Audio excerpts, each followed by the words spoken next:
No céu da águia dourada, uma luz me envolveu.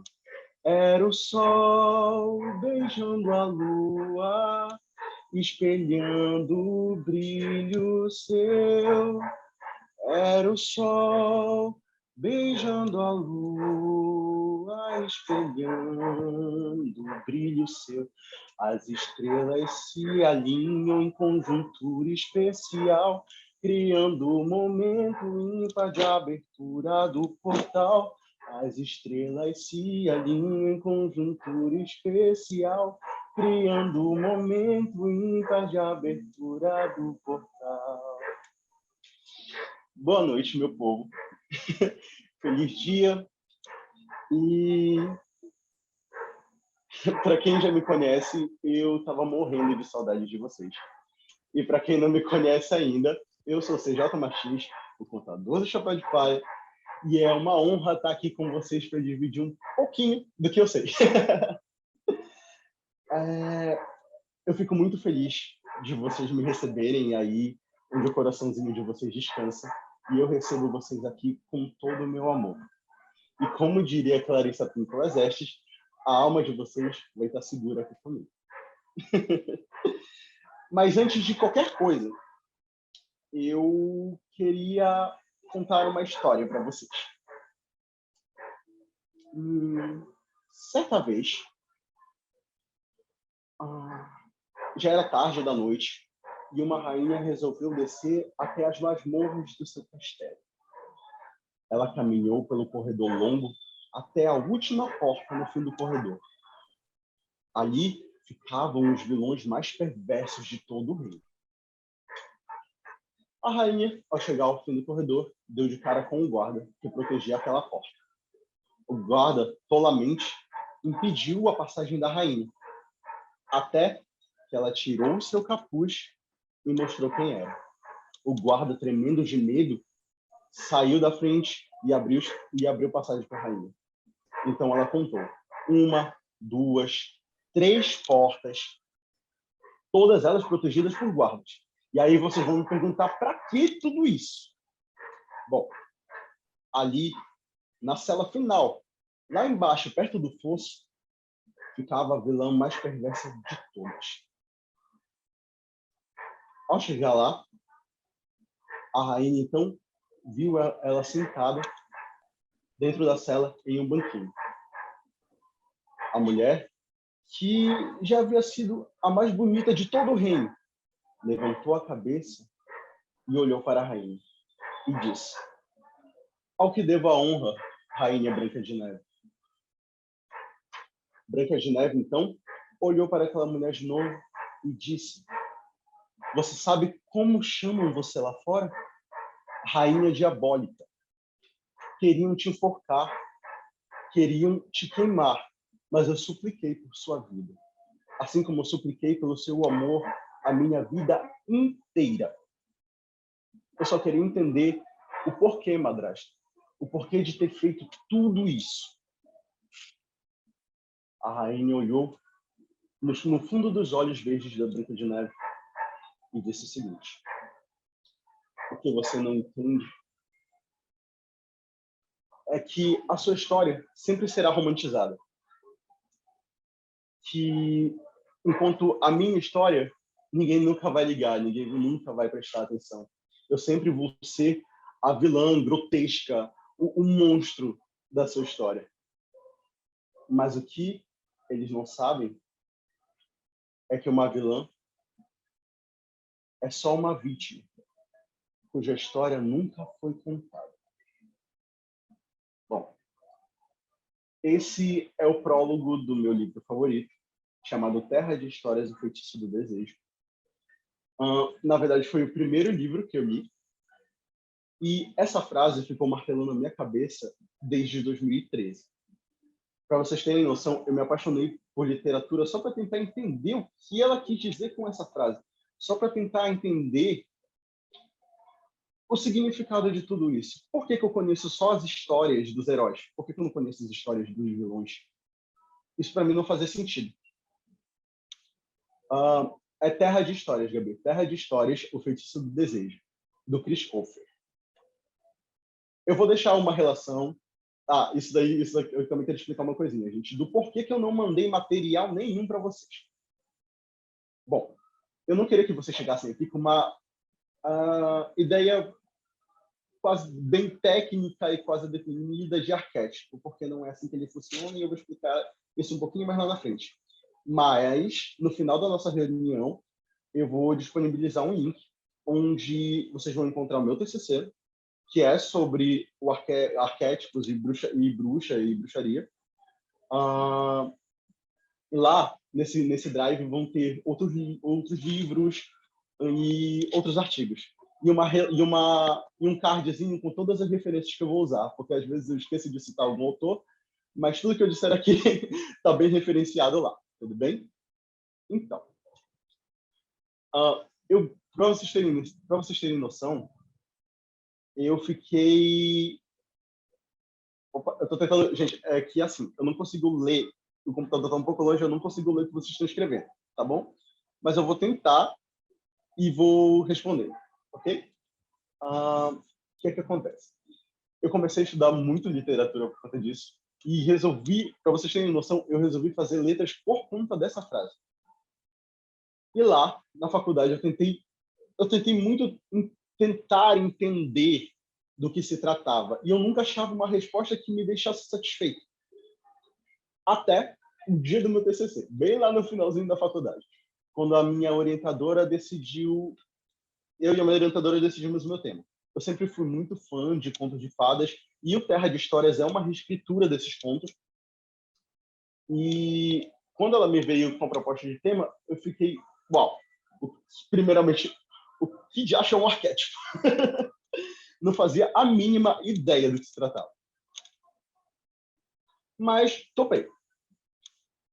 E aí, lá, foi na minha pesquisa que eu consegui descobrir o que era que me faltava. A resposta para tudo que eu estava procurando. Eu vou ter que me guiar pelo meu roteiro, porque essa parte do assunto ela é muito, muito, muito complexa. Ela é um pouquinho enjoadinha. Por isso que eu disse que vocês podem me interromper quando vocês não entenderem alguma coisa. Que aí eu volto, repito e a gente troca as ideias aqui. Tá. Eu quero começar com vocês falando de arquétipo, mas assim, eu quero que vocês quero deixar claro que os meus conceitos de arquétipos, eu tirei quase tudo que eu vou falar aqui hoje do livro Arquétipos e o Inconsciente Coletivo, do Carl Gustav Jung. O livro vai estar lá no Drive para vocês, tá? E é bem legal que vocês leiam, porque é uma teoria, a teoria arquetípica não é do Jung, e ele mesmo fala isso. Ele vê a teoria arquetípica em outras áreas da ciência, com outros nomes. Então, é muito legal dar uma lida. Então, eu quero começar com arquétipos,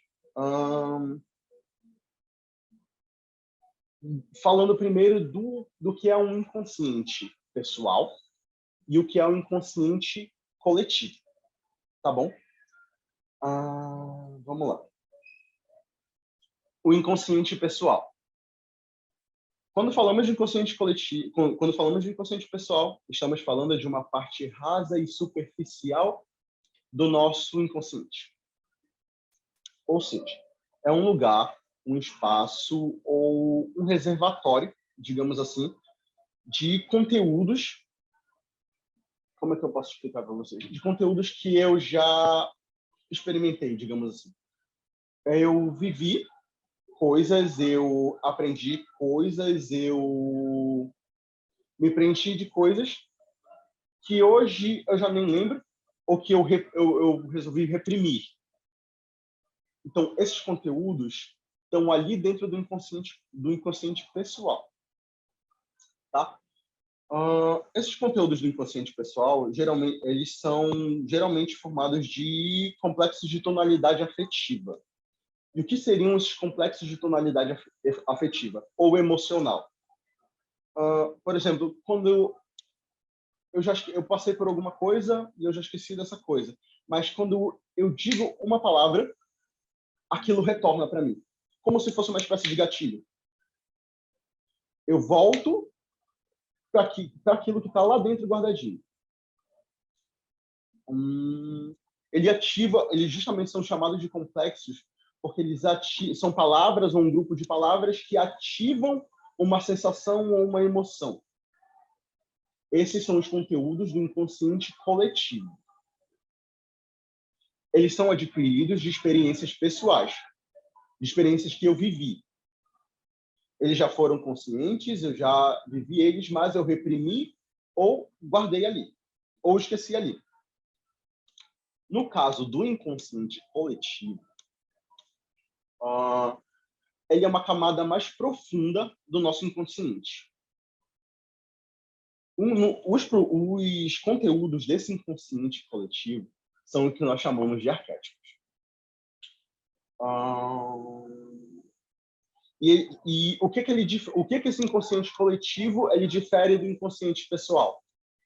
Ele não tem a origem dele nos acontecimentos experimentados, vividos.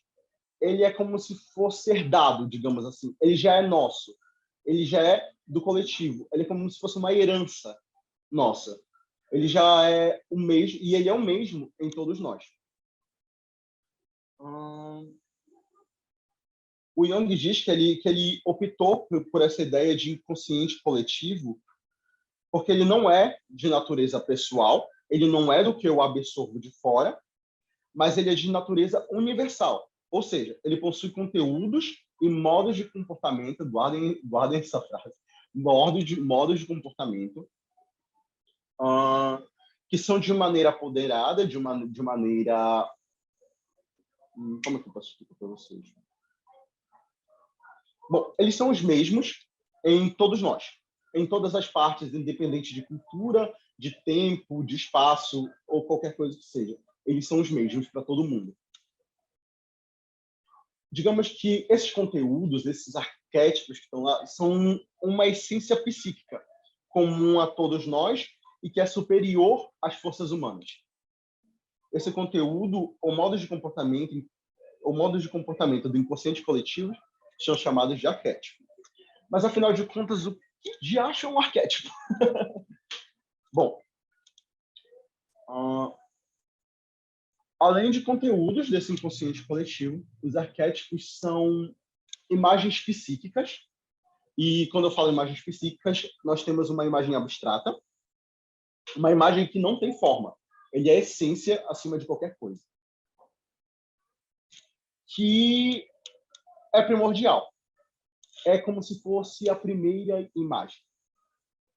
A imagem que veio primeiro. Eu sempre gosto de dizer que no início não era o verbo. No início eram os arquétipos. Por quê? Porque, assim, os arquétipos...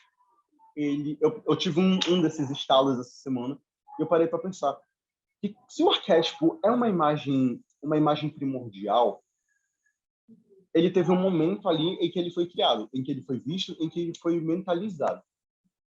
Então, será que esses arquétipos eles não são imagens tão primitivas quanto o homem ou quanto o raciocínio? Isso eu vou explicar um pouquinho mais na frente. Tá, mas antes eu quero deixar claro uma coisa. O Jung disse o seguinte: é importante que saibamos, antes de qualquer coisa, que um arquétipo não pode ser explicado totalmente. E foi justamente por isso que eu não mandei material para vocês. Porque lá é a minha definição de arquétipo.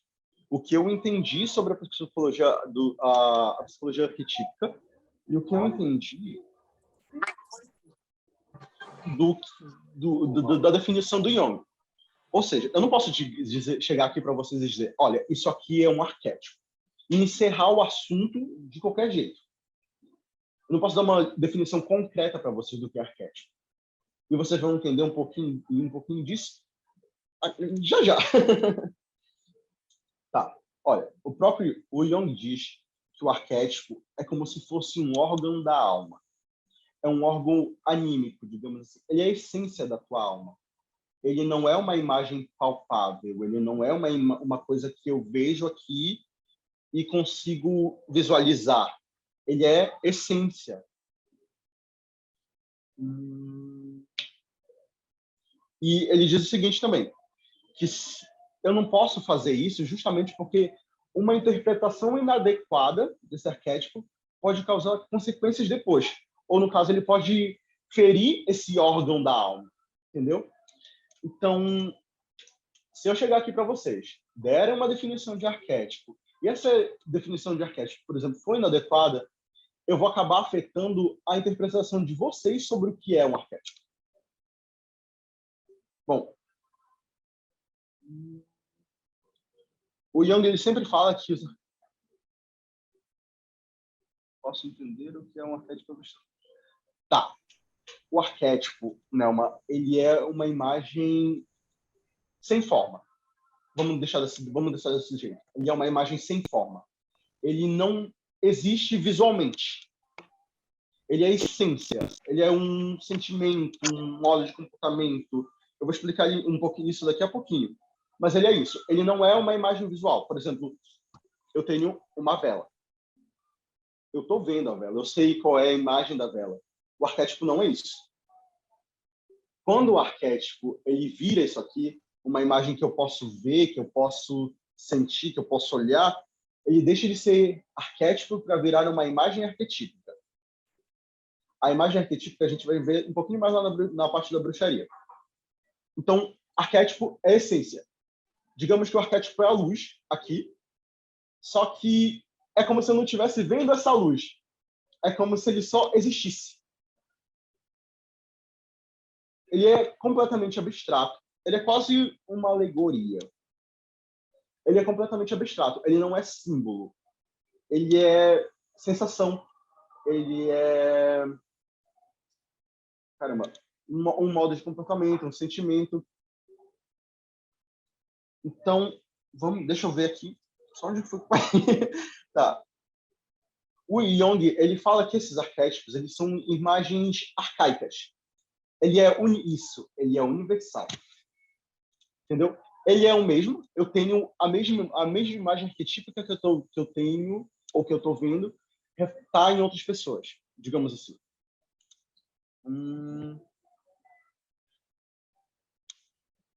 Tá.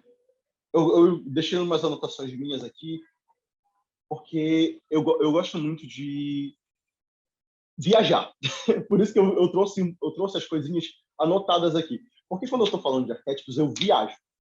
Porque de um pedacinho vem uma teoria grandona. E aí eu vou tentar seguir ela em vez de continuar no caminho. Entendeu? E é por isso que eu não quis dar material.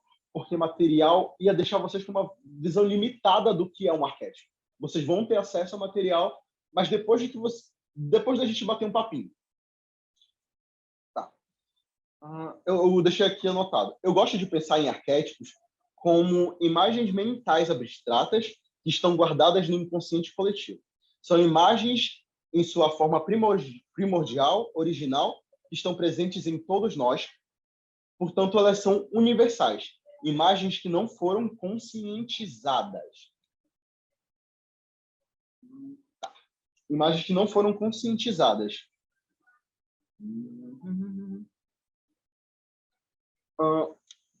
Eu também disse aqui que o arquétipo é como se fosse um dado da alma. Uma parte, eu sempre gosto da analogia do quebra-cabeça. Ele é uma peça da tua alma, uma peça que está ali. Tá. No caso dos arquétipos na literatura, eles servem mais para personificar sentimentos, emoções, modos de comportamento, de personalidade.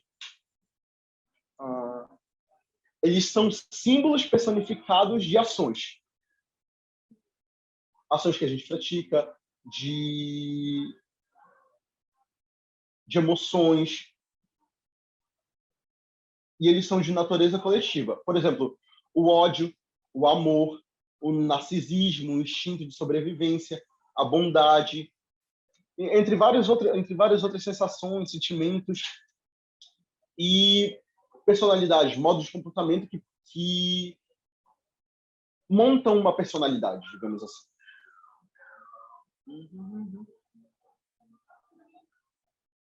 Deixa eu só ver aqui. Tá. E geralmente na literatura, a mulher esqueleto é um arquétipo? Sim, Rosana, a mulher esqueleto é um arquétipo. Eu vou chegar na parte dos arquétipos e do feminino quando eu chegar na parte da bruxaria. Tá? É porque eu vou ter que explicar a bruxa, não a bruxa que a gente conhece, a bruxa das imagens que a gente conhece, mas a bruxa arquetípica, a bruxa ancestral, a bruxa primária, entendeu? E aí o que acontece? Esses arquétipos, como eles representando esses impulsos da alma, eles são transmitidos e mantidos por diferentes tradições, por diferentes culturas, não importa tempo, não importa lugar, eles são os mesmos. E eles vão continuar sendo os mesmos. Eu não gosto da ideia de um arquétipo mutável, um arquétipo que muda. Eu acho que nascem outros arquétipos, mas não se muda um arquétipo que já existe. Entendeu? Eu gosto de pensar desse jeito. Por exemplo, eu tenho um arquétipo da grande mãe e tenho vários arquétipos que derivam deste arquétipo. Então, eu não acredito que esse arquétipo possa mudar, mas eu acredito que há variantes, que nascem variantes desses arquétipos. Mas é bom que eu quero lembrar vocês que eu estou falando de arquétipo como imagem abstrata, como essência. E que quando o arquétipo, quando eu vejo, quando eu posso tocar visualmente, esse arquétipo, ele vira uma imagem arquetípica, que é justamente do que eu vou falar agora, na parte da bruxaria. Deixa eu só me localizar aqui. Bom, tem um teórico chamado James Hillman, que ele vem depois de Jung. Ele é junguiano também, só que ele vem para contradizer em Jung em algumas coisas. E a pesquisa dele é focada completamente em imagens arquetípicas. Olha, a Luciana Aires Mesquita, ela fala em um artigo dela sobre a imagem enquanto mercadoria, ela diz que as imagens se tornam manipuladas, essas imagens que a gente tem, essas imagens já prontas, se tornam manipuladas depois pesquisa de mercado, digamos assim. Essas imagens que eu vejo, por exemplo, a bruxa com um chapelão, com verrugas, a bruxa má e feia dos livros, ela já é uma imagem estereotipada daquilo do que seria o arquétipo da bruxa. Então, quando a Luciana fala isso, ela está falando que depois dessa pesquisa de mercado, essas imagens acabam perdendo isso, Rosana, a Malévola é comercial. E aí que está o negócio. Depois que essas imagens são comercializadas, a gente acaba perdendo essa conexão anímica com ela, essa conexão da alma com a imagem arquetípica. Ela deixa de refletir algo profundo, algo primordial, algo natural, para refletir uma imagem extremamente estereotipada do que ela deveria ser. A Luciana Aires Mesquita diz o seguinte: toda essa ela deixa a imagem, essa comercialização da imagem, deixa a imagem sem alma, sem humor, sem textura e sem diferença entre si. Agora a gente para pensar no que nós consumimos hoje. Eu vejo muitos exemplos de histórias que são escolhidas só por serem escolhidas, que são contadas só por serem contadas, que não tem um critério para serem contadas. E aí,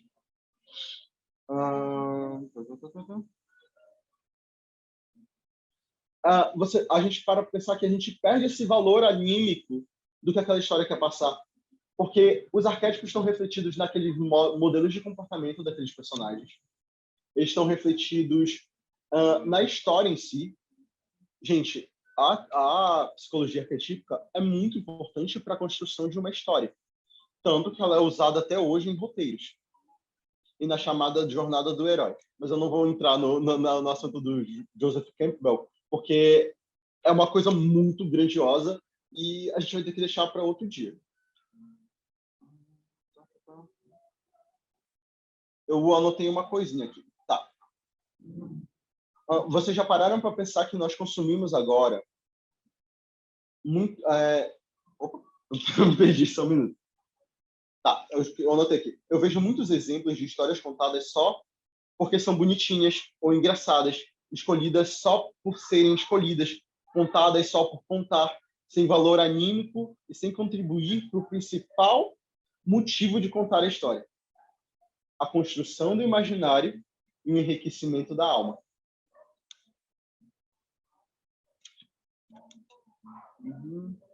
Quando eu escolho um livro simplesmente por escolher, eu faço com que aquelas imagens arquetípicas, com que aqueles arquétipos percam o seu potencial e eu acabo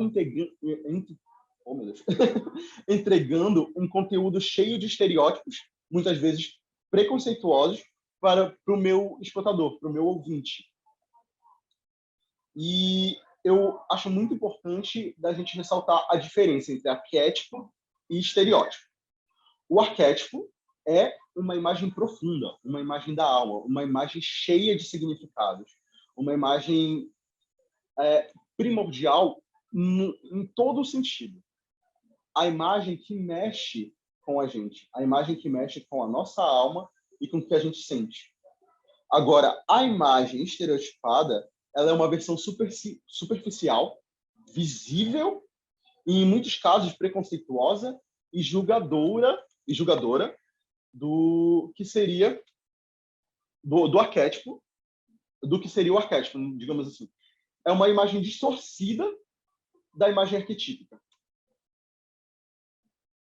E aí que está o negócio.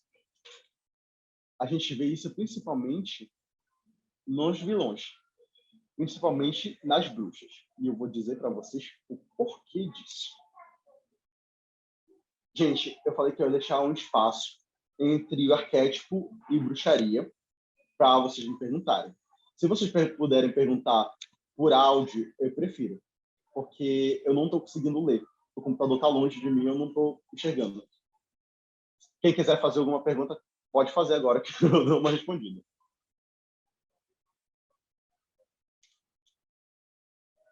Alguém?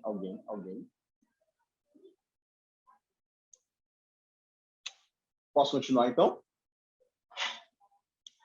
Beleza. Bruxaria e o arquétipo da bruxa. Essa parte eu resolvi deixar anotada e ler para vocês, porque eu não acredito tanto assim na minha eloquência. Eu sou melhor escrevendo do que falando, e eu quero que seja com essas palavras, então eu vou ler para vocês, tá bom? Desde pequenos, nós somos apresentados aos vilões, pessoas malvadas que em muitas das histórias são representadas por uma maldade sem fim e sem motivo. Mas afinal, quem é o vilão da história de quem? Porque eu posso muito bem ser o herói da minha história e ser o vilão da história de outra pessoa. Afinal, quando eu me perco da essência arquetípica, eu me perco da minha conexão com a alma, criando mais e mais imagens estereotipadas sem nem tentar entendê-las. Afinal, o que é o bem, o que é o bom e o que é o mal. Eu gosto muito do que a Andrea sempre fala sobre nós termos metade luz e metade trevas. Eu gosto muito disso porque é o que reflete aqui. Todos nós temos uma parte muito boa e uma parte muito ruim. Entendeu? Então, assim,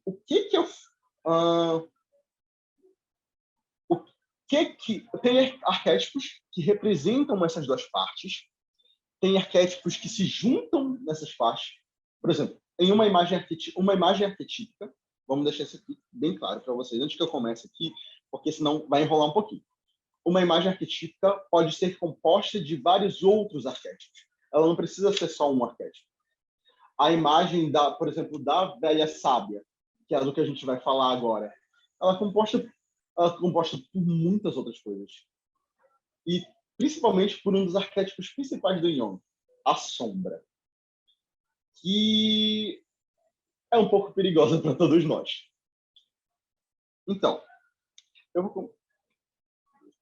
Exatamente, Rosana. A gente precisa dos dois para sobreviver. Um complementa o outro. Não existe bem sem o mal, e é isso que a gente tem que deixar claro. Eu vou falar um pouquinho da história da bruxaria para vocês, mas é bem resumida mesmo, porque a história da bruxaria é muito longa, vem lá da antiguidade, quase da pré-história, das culturas que cultuavam uma deusa-mãe, tipo, de uma cultura que era matriarcal, digamos assim. E eu vou explicar um pouquinho disso aqui para vocês, mas lá no meu TCC está bem detalhado. E lá eu pego principalmente a parte da caça às bruxas, da Santa Inquisição. E, assim, eu não quis trazer para cá porque eu queria mesmo que fosse um encontro mais leve, mas é uma parte bem delicada, bem sensível e forte, dolorosa. Enquanto eu escrevi, eu tive que parar por uma semana para tentar me recuperar, porque eu não parava de chorar. É uma situação muito horrível que aconteceu, mas que precisa ser explicada. Mas eu prefiro que vocês leiam lá, porque senão eu vou começar a chorar e eu não quero um mal-estar nenhum para a gente agora. Tá? Lá está bem detalhado, eu pego do início da Santa Inquisição até o finalzinho, no declínio da caça às bruxas, passo por Salem, explico o que foi que motivou e qual foi o ponto alto da caça às bruxas. Fora aí, além disso, lá tem várias referências de vários livros focados só na história da bruxaria.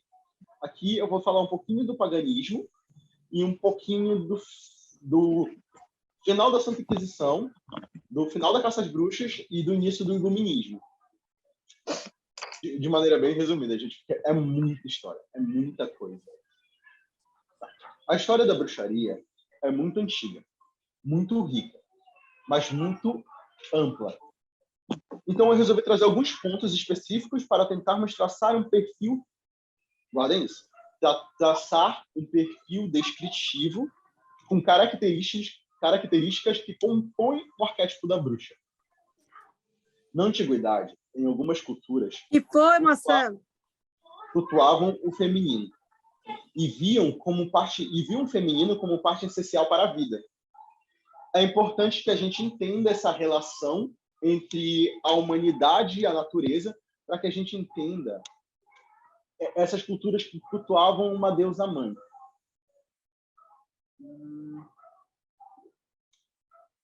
Tá. Com o tempo, deixa eu só me situar aqui, gente, que eu me perdi. Tá. É importante entendermos a relação entre a humanidade e a natureza, para que possamos compreender que quando há uma relação completamente regida pelos ciclos da natureza, podemos entender que o tempo das pessoas era o tempo da Terra.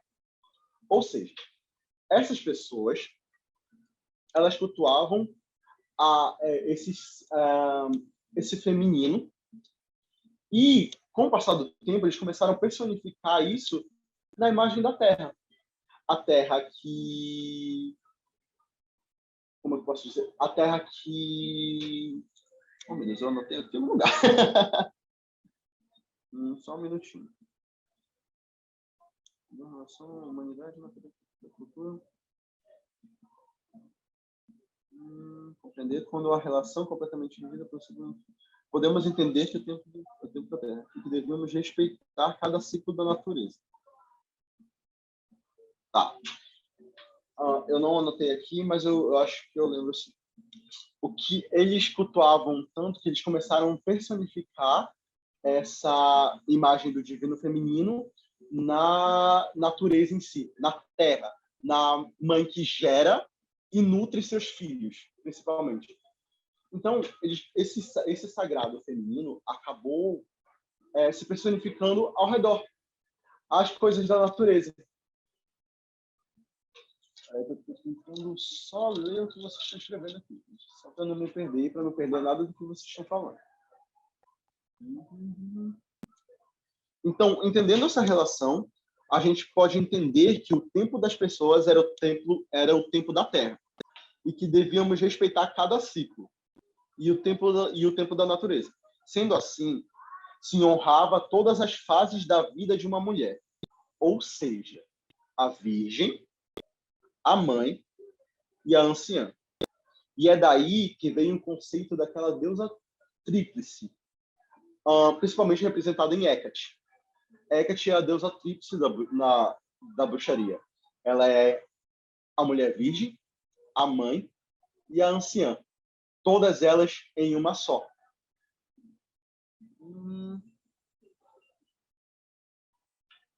E essa ideia de que... Tá. Antigamente, esses três arquétipos estavam juntos nas mulheres. Só que o que acontece? Lá na ascensão do cristianismo, começa-se a trazer uma... Na verdade, não tão distante assim. As tribos eram divididas em tribos que cultivavam e tribos que caçavam. Essas tribos que cultivavam, elas adoravam mais essa deusa feminina, essa deusa mãe. Elas tinham mais essa imagem da mãe que gera, da mãe que nutre, da mãe que protege. E assim, a maioria dos deuses dessa época das personificações desses deuses eram femininas. Só que a gente também tem essas tribos que caçavam. As tribos que caçavam eram tribos mais fortes, geralmente compostas em sua maioria por homens, e lá eles cultuavam deuses paternos, deuses pais, digamos assim. E aí que está a coisa. Essas tribos que cultuavam uma deusa mãe eram mais pacíficas. E sendo pacíficas, elas não tinham fortificações. Então, foi muito fácil para essas outras tribos, onde um deus patriarcal, onde a força bruta era exigida, tomar e derrotar essas tribos, compostas por pessoas que tinham a deusa mãe como personificação das coisas. E aí que tá. Eles começaram a destruir essa imagem de uma deusa completa, digamos assim. Eles começaram a destruir essa imagem... Peraí, gente, deixa eu só ver se eu estou no lugar certo aqui da história. Eles começaram a destruir essas personificações. Começaram a cultuar deuses masculinos, começaram a atribuir essa deusa que antes era completa a outras... Eles começaram a dividir essa deusa que era completa. Eles começaram a separar, por exemplo, o que era interessante. O que era interessante a deusa que falava de família, por exemplo, nos mitos gregos. Pouco se sabe sobre Hestia, sobre Hecate, mas se sabe bastante sobre Hera, sobre Afrodite, Atena. Por quê? Porque essa imagem da deusa completa, exatamente, Rosana, eles começaram a diminuir esse poder feminino. Para diminuir esse poder feminino, eles precisaram separar essa mulher que antes era completa, que era três em uma só. Então, o que eles fizeram?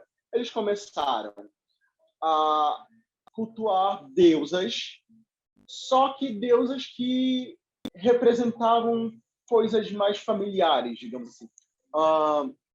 Hera, por exemplo, que é a deusa do casamento, Afrodite, que é a deusa do amor, e esqueceram da parte selvagem da mulher e principalmente da parte bruxa da mulher, a parte anciã.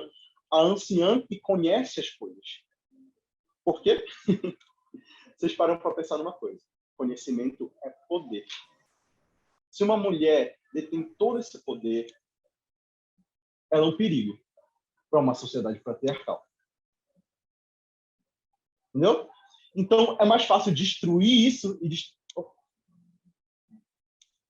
Erundina, eu estou misturando aqui um período entre o paganismo, que o paganismo cultuava essas deuses, essas personificações da natureza, tá? Com um período quase chegando ao início do cristianismo, tá? Eu estou dando uma misturadinha aqui, mas vocês vão entender melhor no livro que eu deixei, porque essa é uma questão mais sociopolítica, e eu deixei um livro no Drive muito importante que explica essa substituição. Essa substituição de uma divindade matriarcal por uma divindade patriarcal. Essa destruição do feminino para que as divindades patriarcais pudessem tomar conta, entendeu? Porque vocês podem para pensar, no panteão grego, nós temos várias deusas, sim. Mas o líder ainda é um homem. Ainda é Zeus, Todo-Poderoso, Deus dos céus. Entendeu? E as deusas que estão ali representam coisas como o lar, a casa, o casamento, o amor. Mas a parte selvagem da mulher e a parte sábia não fazem parte daquele panteão. Não estão ali entre os 13 deuses do Olimpo. 13 por conta de Escher, gente, que está ali. Tá, deixa eu só tentar voltar aqui para onde eu estava, porque senão a gente vai se prolongar muito e eu tenho muitas bruxas para apresentar para vocês ainda. Tá, mas antes de qualquer coisa, é importante a gente saber que esses 3 arquétipos vão ajudar a compor o arquétipo da bruxa. E eu vou explicar um pouquinho mais lá para frente por que eles compõem esse arquétipo. Tá, olha, a criação de uma imagem arquetípica pode se originar da composição de vários outros arquétipos. E foi aquilo que eu falei para vocês. E foi justamente o que aconteceu com o arquétipo da bruxa. Junta-se todas essas essências, essas características que compõem os 3 arquétipos principais numa só. A visão que a gente tem hoje, e é isso que eu queria explicar, por isso que eu anotei do jeitinho, porque quando me dá os estalos eu vou anotando. Olha, a visão que temos hoje sobre as bruxas é deturpada e estereotipada, já que foi construída logo após a caçada das bruxas, que durou séculos. E, gente, eu explico direitinho isso lá no TCC, e sim, foi muito tempo. E aqui eu tô dizendo que foi construída essa imagem que a gente conhece foi construída logo após a caçada das bruxas, que durou séculos, e lá no início do Iluminismo, onde a valorização da ciência e o pensamento racionalista da época tornavam ridícula a existência dessas bruxas e de tais magias. Era como acreditar em milagres para eles. Por exemplo, eles não acreditavam mais nem em milagres e nem nessa história de bruxaria. Gente, uma mulher que voa em um galho, numa besta alada, que faz pacto com o demônio, que é uma coisa que a gente tem que conversar. Por quê?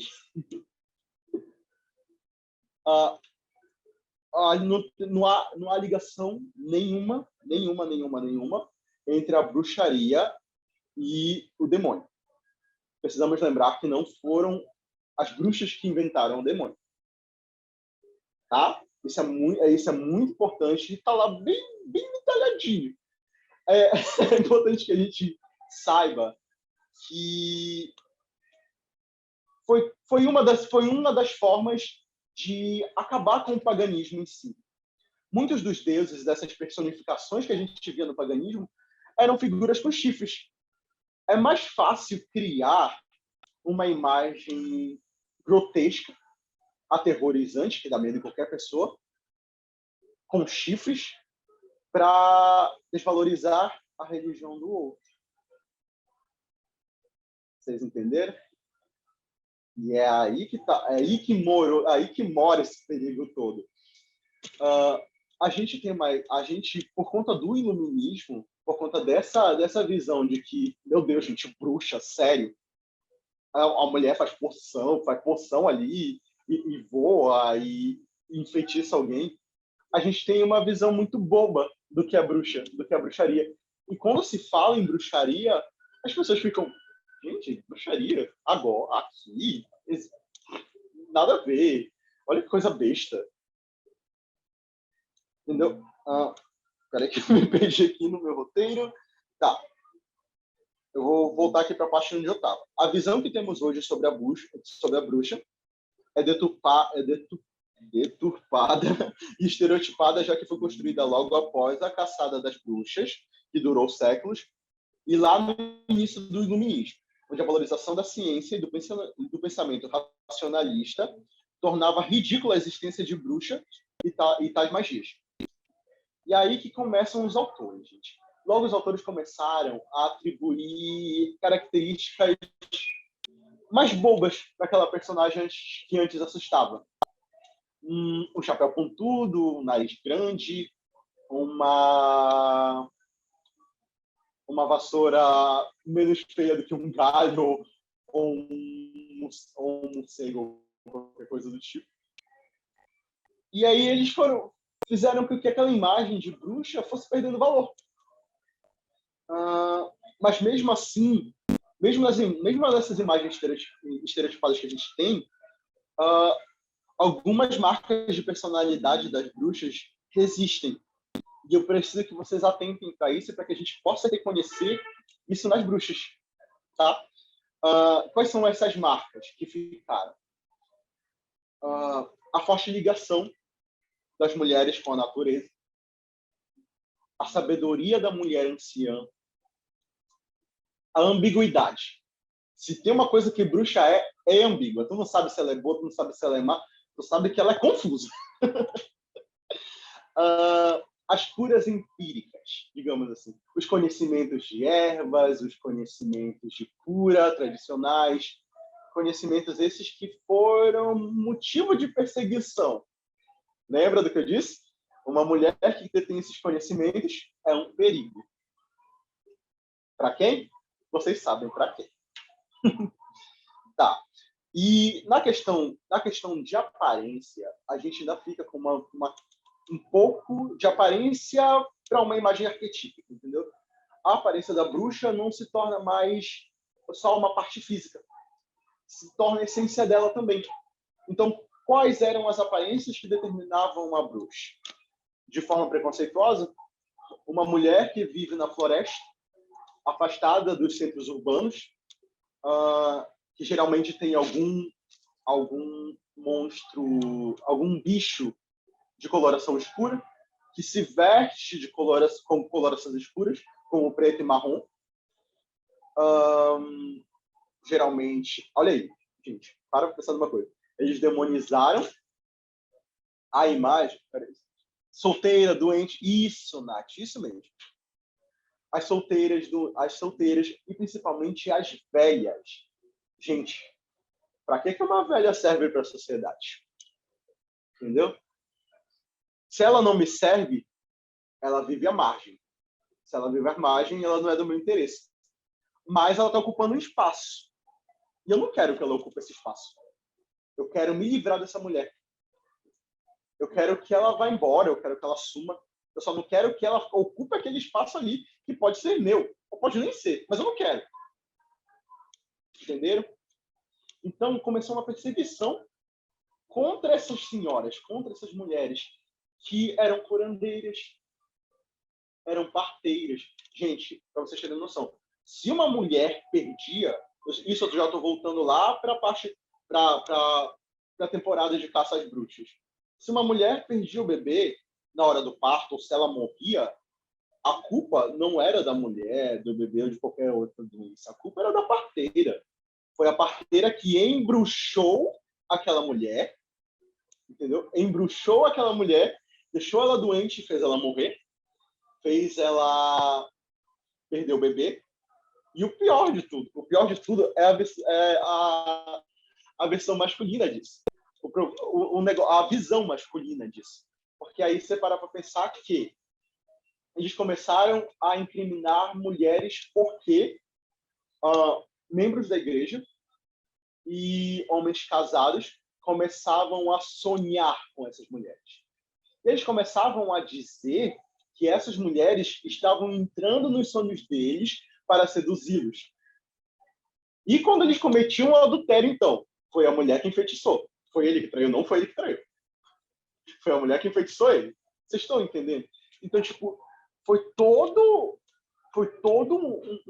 um genocídio misógino pra caramba, que matou muita gente, quase 110 mil pessoas durante os séculos, e 80% desse valor são mulheres.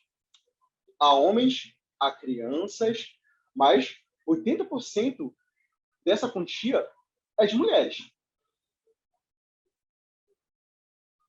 Exatamente, Rosana. E aí, o que é que acontece? Jota, eu queria fazer um comentário a Gabi. Pode falar, meu amor. Então, essa ideia essa ideia, né? Todo mundo que fugia do padrão, como acho que a Rosana colocou aqui, era bruxa. E se a criança nascesse com deficiência, é por causa da parteira que era bruxa, né? Ou alguém da família mulher que alguém queria se livrar, dizia era por causa daquela mulher que jogou a maldição, que é bruxa, né? Uhum. E aí vem a questão da femme fatale, né, na Idade Média. A mulher bonita é fatal. Ela é fatal porque o padre peca, e aí as mulheres eram estupradas, e o estupro era provocado porque ela era bruxa. Ela que fez a carnalidade do homem chegar a um ápice de não conseguir se controlar. Na verdade, é porque o homem está possuído pela magia da bruxa, por isso que ele peca tanto, né? E aí eu lembrei do filme, e interessantíssimo na Netflix, eu trouxe aqui, quem não assistiu tem que assistir, Silenciadas. É impressionante a denúncia que o filme faz sobre essa questão das mulheres serem bruxas, por qualquer besteira, qualquer motivo de que eu quero me livrar daquela família, eu quero fazer alguém sofrer, vou lá e coloco as meninas ou alguém como bruxa. Esse filme Silenciadas é incrível. E é, assim, uma denúncia fabulosa, porque o inquisidor chega na cidade e eles vão torturar as meninas. Mas elas são bonitas, então... ele é sadomasoquista, ele adora ver o sofrimento, né? Mas ele sente prazer. E à noite ele vai na cela delas, ele fica encantado por uma das meninas, que ele, por ficar encantado por ela, pela beleza, ele diz que ela é a líder das bruxas. Só que aí o feitiço vira-se contra o feiticeiro, né? Porque elas entram na dança, fingindo que realmente são bruxas, para não morrer, e vão adiando o julgamento, até que acontece um ritual, elas montam um ritual, porque elas são celtas, elas cantam músicas celtas, e são bruxarias para a Igreja Católica, né? Que, na verdade, quem criou o demônio e quem demonizou as mulheres foi o cristianismo, né? E aí a gente vê a imagem, assim, eu não vou contar como que termina o filme, mas é incrível, assim, o filme é incrível, maravilhoso, para tratar sobre essa questão como que ser bruxa é relativo, né? É incrível, impressionante. Aí eu queria compartilhar com você esse livro, não sei se dá para ver, aqui, Da Fera à Loira, é da Mariana Warner, sobre contos de fadas e seus narradores. Ela traz aqui um perfil do arquétipo feminino nos contos de fadas, e ela traz versículos bíblicos que ajudam, corroboram com o pensamento de diminuição da mulher, de demonização da mulher. É incrível o que ela faz sobre essa análise que ela faz, né, sobre os contos de fadas. E aí ela traz várias personagens. Você ainda vai usar ela? Não dá ela não, né? Acho que alguém está com o microfone ligado, né? Além de mim. Então, CJ, então ela traz assim ela vai fazendo análise de várias personagens, inclusive de mitologias, a Calypso, Baba Uhum. Yaga, né? Já daqui da América Latina, e fazendo um paralelo com as personagens dos contos de fadas. É incrível, incrível, incrível. E aí, eu estudando sobre isso, sobre contos de fadas, que eu estou estudando há um tempo, a gente percebe como que as mulheres elas eram poderosas, na verdade, né? Nas narrativas antigas, elas eram poderosas. E aí, com o cristianismo, com o advento do cristianismo, elas começam a ser perigosas para os ideais, porque elas vão contra os ideais que estavam sendo propostos. E aí começam-se a demonizar as mulheres. É maravilhoso. Eu quero te parabenizar por esse trabalho. Estou muito ansiosa para ler o teu trabalho, porque eu estou Gabi, fazendo um estudo de análise da Matita Pereira com as personagens que são consideradas Vou chegar lá. Vou chegar maléficas, lá. de fadas. Pois é. Maravilhoso. Essa é a minha contribuição, Gabi, CJ. o Oi, Rosana. interessante é que os contos de fadas são praticamente todas mulheres.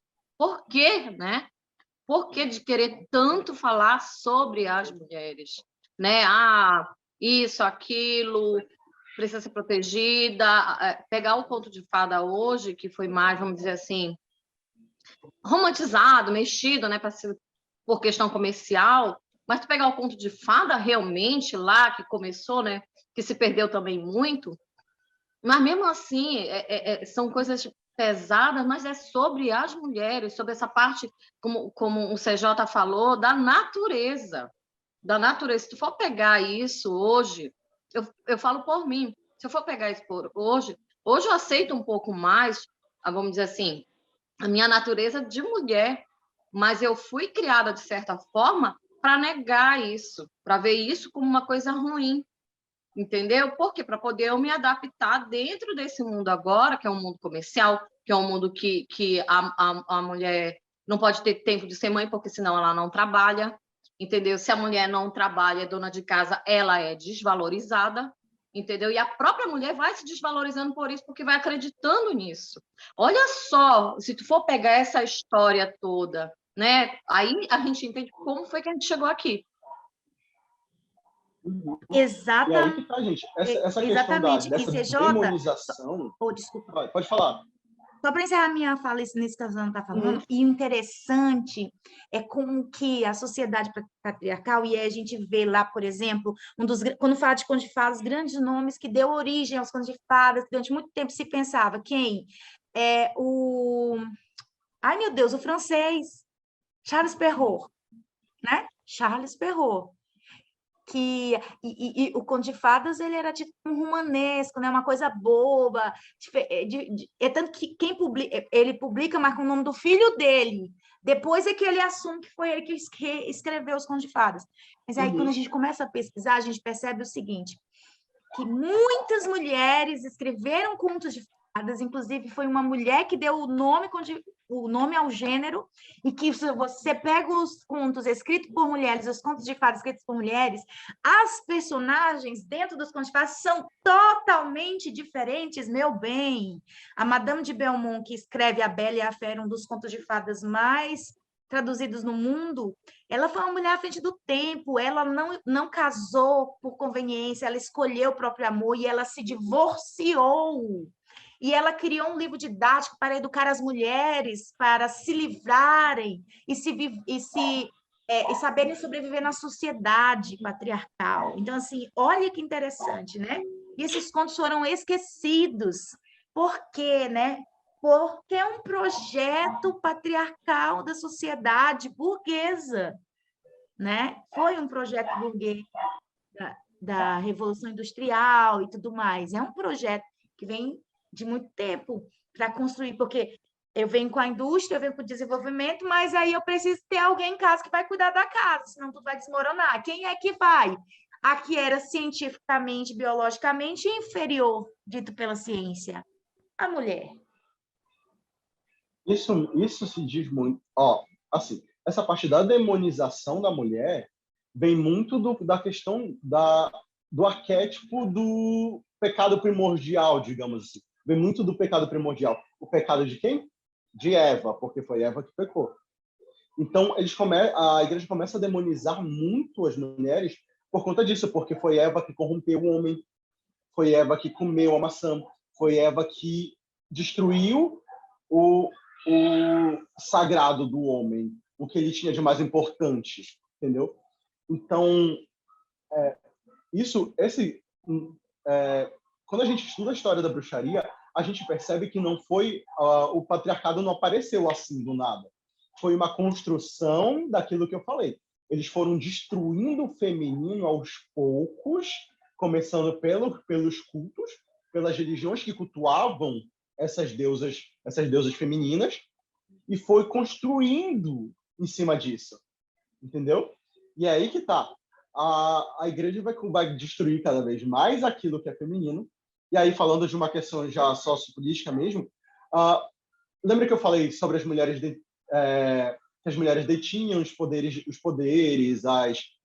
os conhecimentos sobre cura e essas coisas? Pois é. Não é interessante que uma mulher tenha esses conhecimentos, por quê?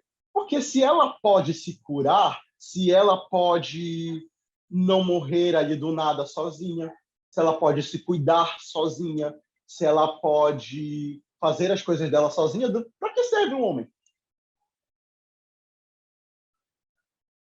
E é aí que tá. Foi tudo construído aos poucos, gente. E aí, agora a gente vai conhecer um pouco das bruxas e eu vou falar de uma que vai falar justamente disso. Agora, peraí, tem um negócio aqui. Nós vamos para a minha parte favorita, que é a parte sobre as bruxas. E aí, gente, a gente precisa conversar. Bruxa megera, senhora do breu, mostra a tua face, domina o meu eu, Baba Yaga. Baba Yaga. A primeira bruxa que eu vou mostrar para vocês é a Baba Yaga. Por que a Baba Yaga? Porque o meu trabalho é uma cartografia. O que eu fiz? Eu fiz, digamos, uma cartografia não só cronológica, mas geográfica também. Então, eu venho o tema do meu TCC é o seguinte: da floresta, do canibalismo europeu à floresta tropical, uma cartografia da personagem arquetípica da bruxa no texto literário. Ou seja, eu faço uma cartografia das bruxas lá das taigas, lá de onde é gélido, lá de onde é sombrio, até aqui. E a Baba Yaga foi a minha... Eu não conhecia a Baba Yaga. Quando eu comecei a estudar ela, eu fiquei muito feliz, porque ela é uma das maiores representantes do arquétipo da velha sábia e da bruxa ambígua, principalmente. E aí, eu anotei algumas coisinhas aqui para vocês sobre a Baba Yaga. Baba Yaga é uma personagem recorrente das histórias eslavas. Baba Yaga, ou Jaga, ou simplesmente Yaga, às vezes é descrita como uma velha senhora, olha aí, uma velha senhora que mora nos confins da floresta, em sua cabana que tem pés de galinha. Sim, a cabana dela fica sobre 2 pés de galinha. Às vezes 1, mas geralmente 2. A Baba Yaga é uma bruxa canibal. E aí eu falo muito sobre o canibalismo lá também. E vocês vão ficar surpresos do porquê as bruxas têm essa ideia. A gente tem essa ideia de canibalismo das bruxas e tudo mais. João e Maria, por exemplo, onde a bruxa dos doces vai lá e tenta comer os dois. E eu vou explicar isso bem direitinho lá. Tá. Baba Yaga é uma bruxa canibal, tal qual a bruxa dos doces de João e Maria. Ela devora suas vítimas e pendura seus ossos na cerca ao redor da sua casa. Baba Yaga, que às vezes também é representada por 3 bruxas, entendeu? Por que 3 bruxas? É representada por 3 bruxas, voa pelos céus em seu almofariz. O que é um almofariz? Um pilão. Aquela parte de baixo do pilão. Não a parte que amassa, que eu não sei o nome. procurando pessoas perdidas na floresta ou em vilarejos para completar o seu jantar, sempre usando uma vassoura para apagar os seus rastros no céu. Ou seja, ela vai viajando naquele pilão e com uma mão ela mexe aquela parte de cima do pilão para se locomover e com a outra mão ela vai varrendo os rastros dela para que ninguém a encontre. Baba Yaga é um dos melhores exemplos da ambiguidade do arquétipo da bruxa, pois em muitas histórias os heróis acabam procurando Baba Yaga para pedir favores ou conselhos, e ela mostra suas duas faces. A Baba Yaga... Só um minuto, gente, moto. A Baba Yaga... A Baba Yaga doadora, que pede antes um ato de bravura para testar a virtude daquele herói, e a Baba Yaga devoradora, a Baba Yaga má, que não tem piedade nenhuma. Só um minutinho que eu estou tentando ver o que vocês estão escrevendo. Tá, me perdi. A Baba Yaga, tá. Ela mostra as duas faces dela. A Baba Yaga doadora, que geralmente ela pede um ato de bravura àquele herói, para que ele prove o seu valor, para que ele prove as suas virtudes. E a Baba Yaga devoradora, que não tem piedade. Pisou no território dela, você vai virar sopa, meu filho, não tem jeito. Tudo isso vai depender do caráter do herói. E de quem busca ela. Nem sempre a Baba Yaga, nos contos eslavos, ela assume o papel de antagonista. Quase sempre ela serve como velha sábia, como guardiã do limiar, que é aquela pessoa que te dá o conselho, um ancião que te guia. Então, assim, a Baba Yaga é dividida. Sempre ela vai ser dividida em quase todo o conto. Em alguns ela vai aparecer como vilã, em alguns ela vai aparecer como um personagem bom. E aí vai depender muito da escrita.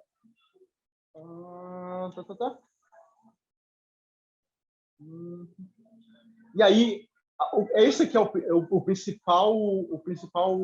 a principal característica da Baba Yaga, essa ambiguidade que está presente lá naquelas características que a gente viu que compõem o arquétipo da bruxa, é o que faz dela bruxa em si.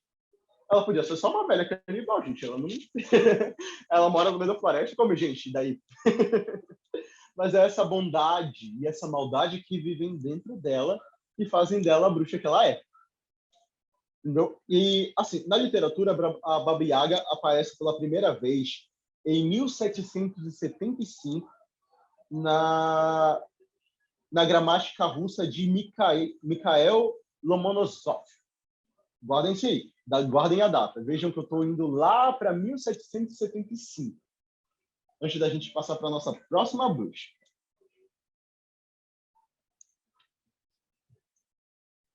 Ai, gente, essa daqui é complicada. E toda Oz vai saber que a bruxa má sou eu.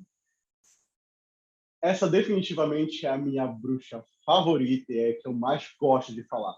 A bruxa má do Oeste, do L. Frank Baum. A bruxa má do Oeste, do Mágico de Oz. Digamos que o Baum, em 1900, olha aí, em 1900, ele traz uma versão estereotipada da bruxa. Ele já traz essa versão mais cômica e uma mistura de cômico com aterrorizante da bruxa.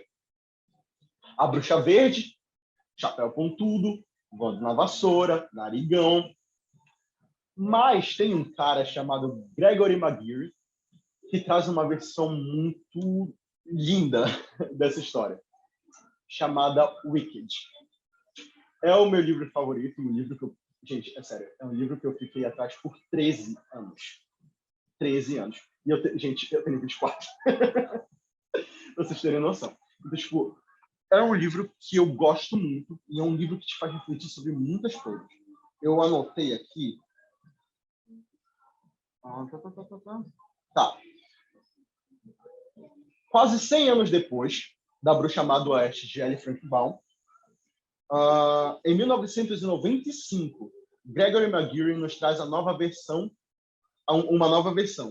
um outro lado da história, a história da bruxa que nem nome tinha, uma versão crítica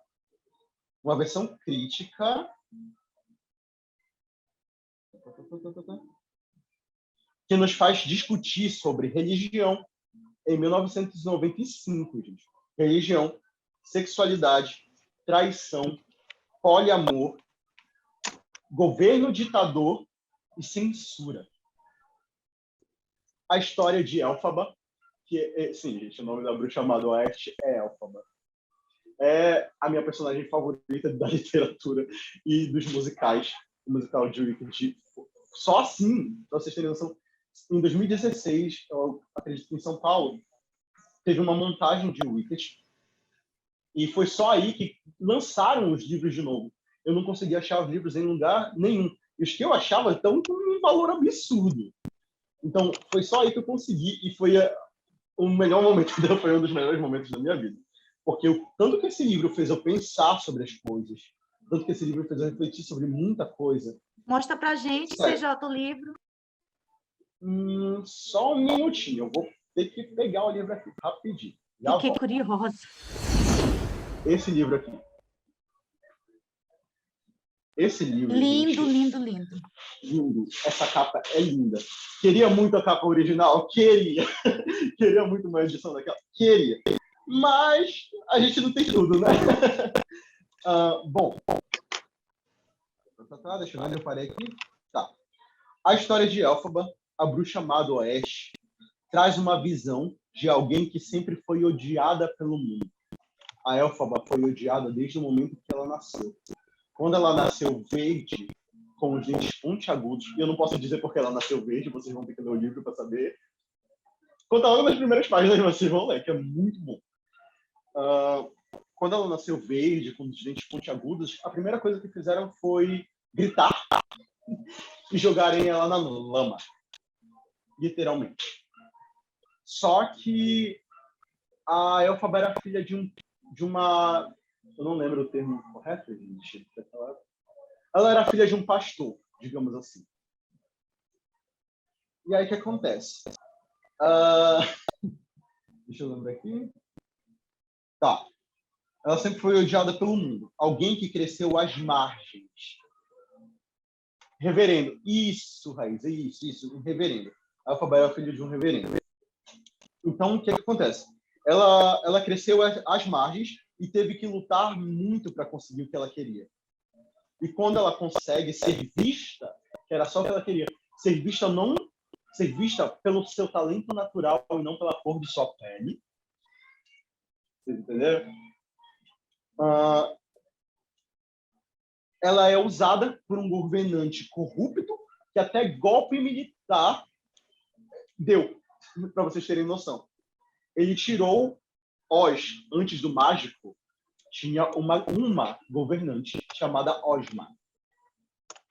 Era uma mulher do poder que foi tirada do poder sem provas.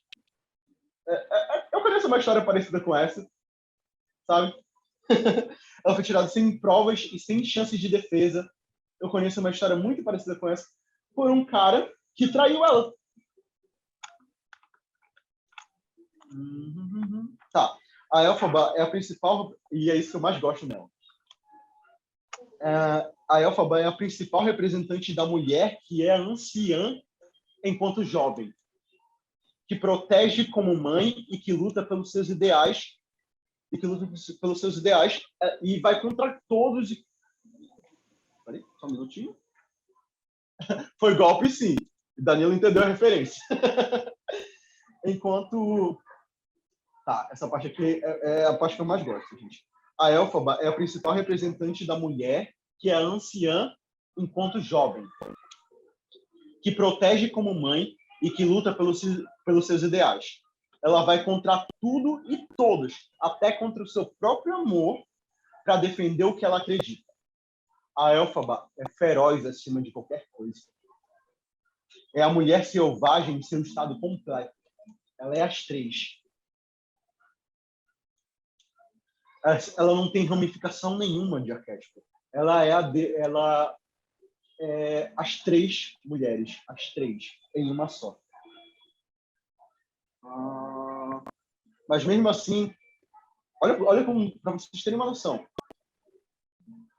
Para vocês terem uma noção do que aconteceu. E de como um governo pode deixar a gente louco.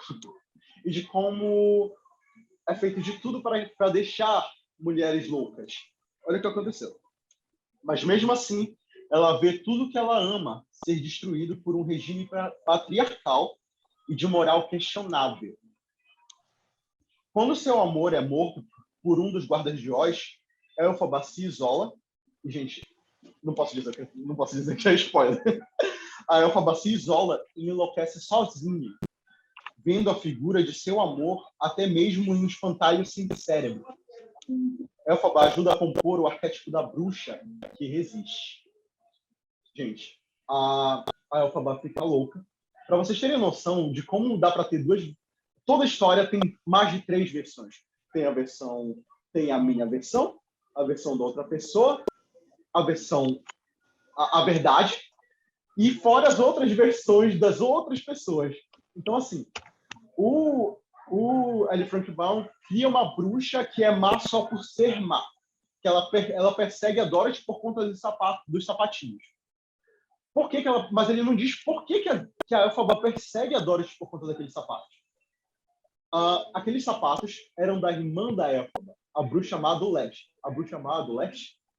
É o Leste? É, do Leste. A bruxa má do Leste, que é a Nessa. O que acontece? A Elphaba nunca foi bem tratada pelo pai dela. Nunca, em nenhum momento. Então, quando a mãe dela engravidou de novo, para que a filha dele não nascesse verde, ele deu flores de leite para a mulher comer. Flores de leite que eram extremamente venenosas e abortivas. Então, quando a Nessa nasce, ela nasce sem o movimento das pernas e dos braços.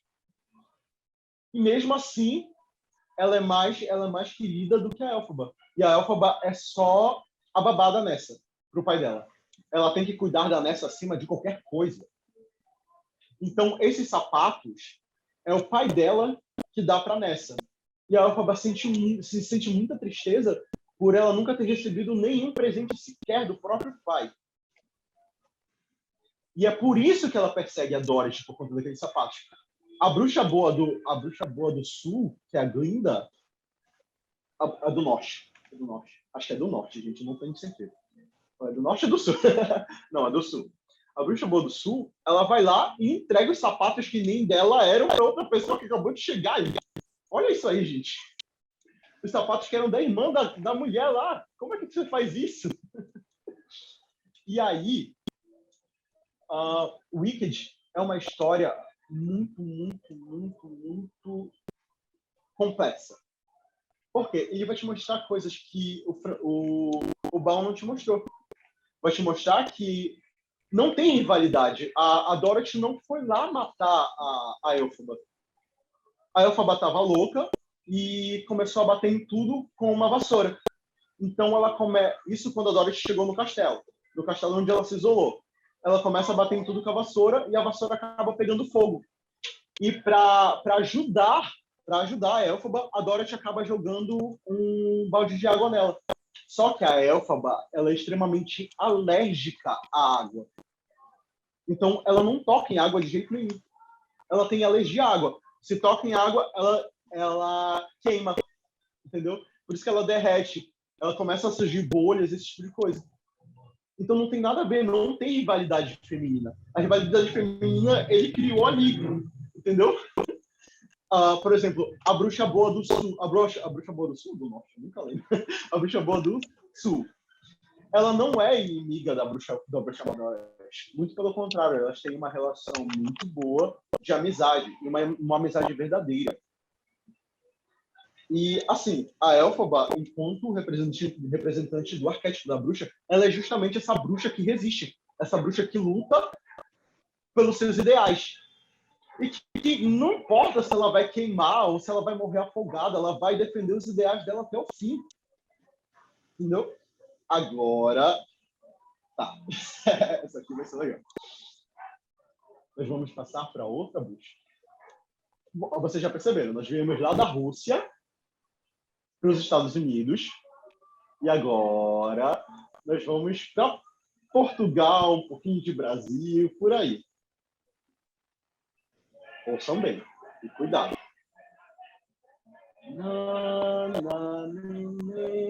Que a cuca vai pegar.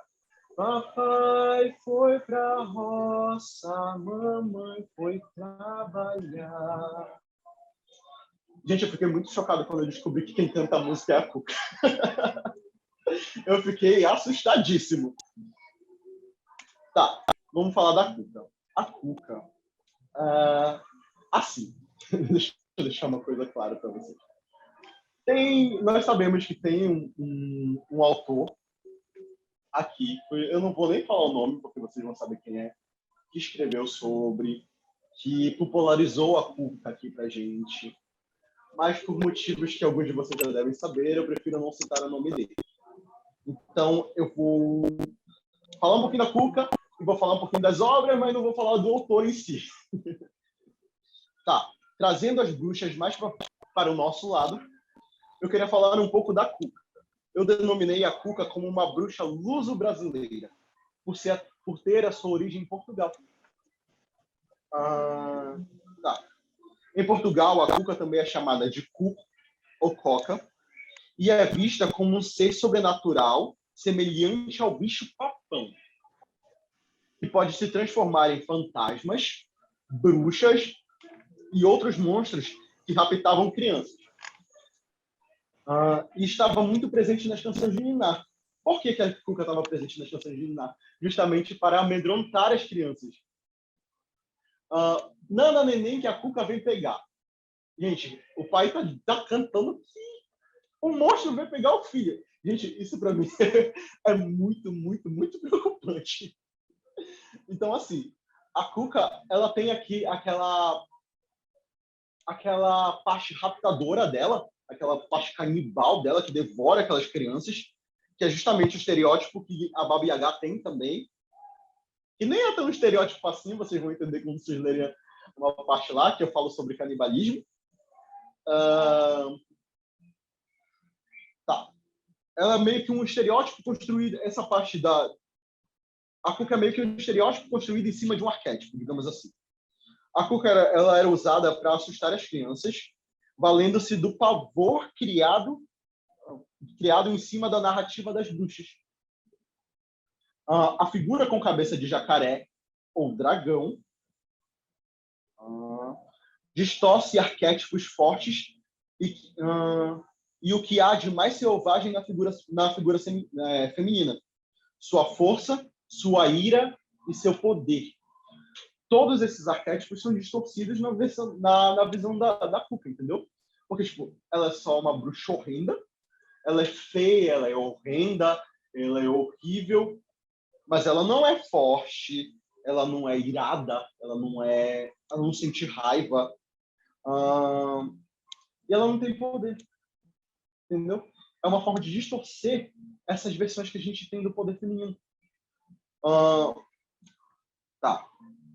E por que há essa distorção? Justamente porque o feminino assusta o patriarcado. A Cuca é conhecedora da mata e das suas dádivas, suas ervas, locais sagrados, perigos e bênçãos. Aqui no Brasil, a bruxa Cuca se populariza em cima das narrativas orais trazidas pelos portugueses, mas principalmente depois de sua popularização no livro O Saci, de 1921, de vocês sabem quem, e nas outras narrativas do Sítio do Pica-Pau Amarelo, de vocês sabem quem. Então, agora o negócio vai ficar feio aqui e eu já estou ficando com medo, está tudo escuro. Deixa eu só lembrar de uma coisa.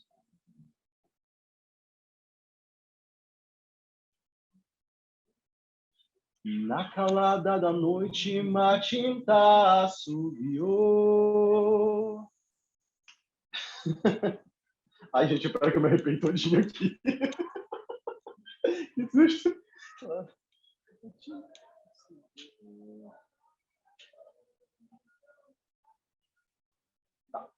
Na calada da noite, Matinta assobiou. Lá no fundo da mata, mal agora anunciou. E lá vem a Matinta, cruz credo, assombração.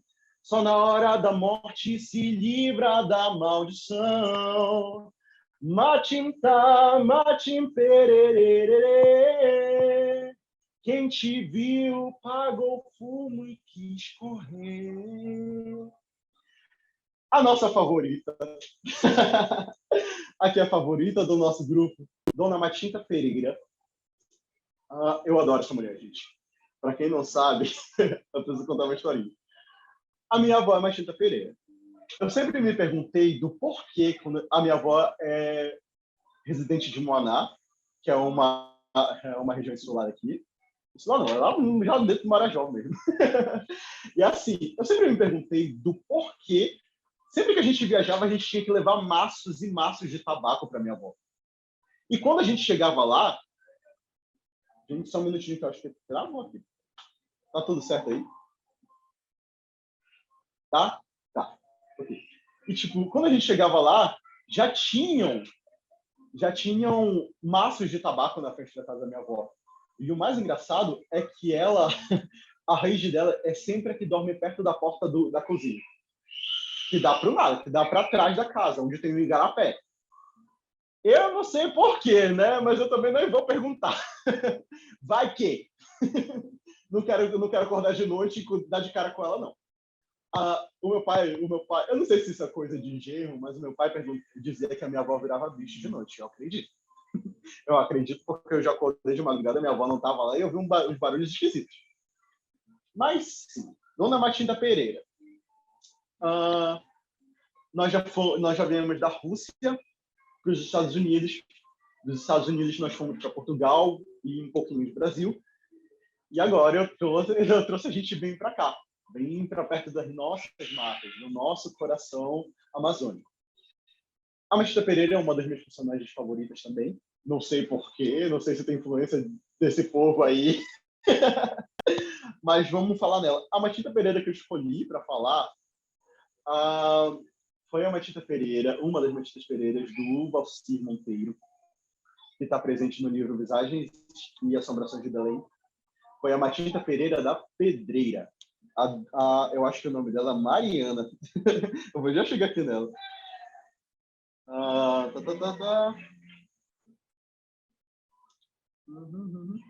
Dona Mariana, a Matinta Pereira da Pedreira. Eu gosto muito desse nome. É aterrorizante. Nunca mais passarei na pedreira, nem sonhando. Mas é uma muito boa representação da Matinta. Eu escrevi o seguinte aqui. Chegamos então nela, que é a mais, aquela que é a favorita de todo o nosso grupo, a Matinta Pereira. Personagem icônica das nossas narrativas. Ela tem suas narrativas repassadas com maior frequência nas regiões norte e nordeste do país. A Matinta é descrita como um ser metamórfico que se transforma em um pássaro e voa pela noite, emitindo um canto agudo, que mais parece um assovio. E assim, ela enfeitiça e encanta os que não conhecem as matas, os deixando perdidos e assustados. Mas se engana quem acha que essas criaturas vivem somente nas matas. A Matinta urbana existe e resiste, e pode ser qualquer um. Em 1985, o saudoso autor paraense Valcir Monteiro, que esteja com as estrelas agora, ele publica a primeira edição da obra intitulada Visagens e Assombrações de Belém, onde ele conta a história de Dona Mariana, a Matinta Pereira da Pedreira. A senhora Mariana é a Matinta, e a Matinta representa um poder de transformação e adaptação da bruxa da floresta tropical. Ou seja, como figura metamórfica, a... Gente, eu tô tentando me enxergar, mas eu não estou enxergando. Tá. A Machita Pereira e a Dona Mariana e a Machita Pereira, como representantes dessa figura metamórfica, elas representam aquela figura que se adapta, aquela mulher que se adapta a qualquer situação. Deixa eu ver aqui. A Machita aqui. Eu até citei isso aqui mesmo. A Machita Pereira é uma das bruxas mais completas, pois ela detém todas as outras características que compõem o arquétipo da bruxa. É velha sábia, pode ser jovem feroz e é animal selvagem. Seu poder metamórfico vai muito além da transformação física e a Machita pode ser quem ela quiser. Quem ou o que, não importa. Ela pode. Eu acho que deu para a gente entender um pouquinho de como esses arquétipos vão se moldando dentro dessas bruxas. Cada uma delas pega um pouquinho da característica que era daqueles 3 arquétipos antigos, da jovem virgem, da mãe e da velha anciã, e se juntam, vão se juntando, vão formando o que é o arquétipo da bruxa, sabe? Então, tá. Eu estou chegando nas minhas considerações finais e eu quero saber, antes de eu ler as considerações finais, eu quero saber se alguém tem alguma pergunta. Alguém quer perguntar alguma coisa? Alguém quer complementar alguma coisa, gente? Se quiserem, falem aí, por favor. Não. Tá. Então, aqui no chat tem uma eu pergunta escolhi... da Nath. Oi. Não, é só acho que é uma curiosidade da Nath, que ela pergunta se tu assistiu Cidade Invisível. Não sei se ela queria fazer alguma relação. Eu assisti sim. Gente, eu assisti sim. E na próxima temporada tem Machita Pereira. Só isso que eu quero falar. Mas eu assisti sim. É uma boa representação. Eu gostei bastante da representação. Não é uma representação demonizada dos nossos encantados, como a gente está vendo por aí. É uma representação muito boa deles como guardiões. E eu achei incrível o que eles fizeram com o sumiço dos encantados, por exemplo. Quando o boto some, as águas, os peixes morrem, as águas ficam revoltadas, digamos assim. E, tipo, isso é muito legal. Quando o Saci morre, os ventos ficam descontrolados. Isso é uma representação muito boa do que é o arquétipo dessas coisas. Os nossos encantados, as nossas histórias, principalmente, os contos de fadas, então, nem se fala. Estão repletos de arquétipos. E é isso que eu queria falar para vocês. Que, assim, dá para a gente aproveitar muita coisa, principalmente nós que somos contadores de histórias, a gente tem muito a aprender com a psicologia arquetípica. Eu digo que o estudo do arquétipo Como foi? Deixa eu só lembrar aqui a frase que eu usei. Deixa eu só ver se eu encontro aqui, que eu vou lembrar. Mas, voltando. Caramba! Deixa eu só achar aqui. Calma aí, mais um pouquinho. Medida da pontuação.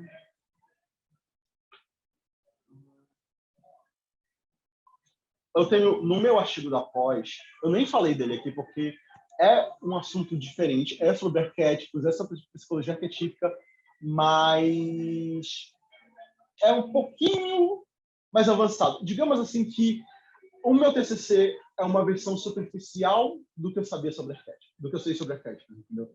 Porque assim, o meu TCC é de 3 anos atrás.